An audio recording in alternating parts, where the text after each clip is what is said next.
The fact that 21 out of 30 wickets fell to straight balls, would that suggest that that ball was skidding off a little quicker? Because the straight ball is a priceless variation on a track where the ball is turning. But to have 21 batsmen pinged, how many of them legged before? So maybe there's some truth about that, about the lacquer. Yeah, I think so. I mean, it's such a difficult ball to face. A left-arm spinner coming around the wicket, right-hander. You're kind of covering for that outside edge because you've seen the odd ball spit, and then all of a sudden it skips onto you and it hits that front pad before you can get your bat down. So I think they're the hardest wickets to play, and when you've got that natural variation where the spin bowlers are running in, really trying to just spin the ball hard into that full of length on and around off stump, and the odd ball will go sharply, and then the other balls will go on with the arm or even kind of seam back into the batsman. Very, very difficult to play. When you've got real quality, there are some quality players in both sides, more in the Indian department in terms of batting on these kind of surfaces. But when you're seeing a number of the Indian players get kind of thudded into that front pad, I kind of look and go, wait a minute, this isn't an easy pitch to be batting on. If it was the case that India would have got 350 in the first innings and make it look very, very easy, I'd have said, look, this is just a similar week to last week where England were completely outskilled. But when I saw the Indians get bowled out for 145 and Joe Root picking up 5 for 8, it was then my kind of alarm bell started to work on what Test match cricket is. And what we saw today in particular, that's not what Test match cricket is. It's not that Joe Root can just run up and kind of put it somewhere near on the length and everything else works for him. We had to do it more. As a part-time off-spinner yourself, you'd probably have a laugh over this. But at one point, we were all congregated around our stats guy saying, what's the best 5-for in the history of Test match cricket?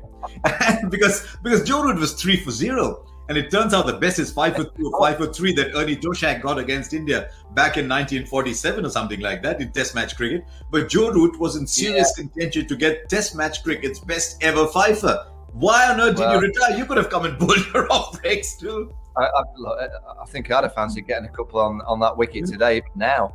And I couldn't bowl harsher. I remember Michael Clark getting, was it a 6 for 9? 6 for 9. Yeah, lots of people have kind of reminded me about that on social media today. But a very interesting, I have to say, it's been entertaining. For 2 days, I've not really, apart from walking the dogs, been able to keep my eyes off the cricket. There's been something happening pretty much every over. But Harsha, look, I'm a die-hard Test match cricket fan, as you are. We love cricket. We love 2020 cricket, 10 over of cricket, 50 over cricket. But Test match cricket for me will always be the pinnacle. It always be the crown jewel of our game. And for 2 days, I like interesting cricket. I like a balance between bat and ball that's fair. I just don't think it's been fair. I don't think it's been fair on the batting units of either side to be playing on that surface in what looks like probably the greatest new cricket ground in the world. It's an amazing arena, and they look to me like they've spent a huge amount of money on the arena. They might not have spent enough on the square, from what I can see over the course of 2 days. And that worries me about Test match cricket. Test match cricket can't be what we've seen over the last 2 days. Test match cricket has to be what it has been for the history of what I've seen, whereas it kind of ebbs and flows, and you get batsmen that get in and you have to work them out as a captain, as an opposing team over an hour, another session. Those 2 days of Test match cricket, and it's not sour grapes, because I've been saying it, if Australia were playing Pakistan, it's nothing to do with who's playing. It's the fact that I'm a passionate man about 5-day Test match cricket. We've seen 4-day Test match cricket. And again, what kind of irritates me is there's so many people that are so for 5-day Test match cricket, and I understand.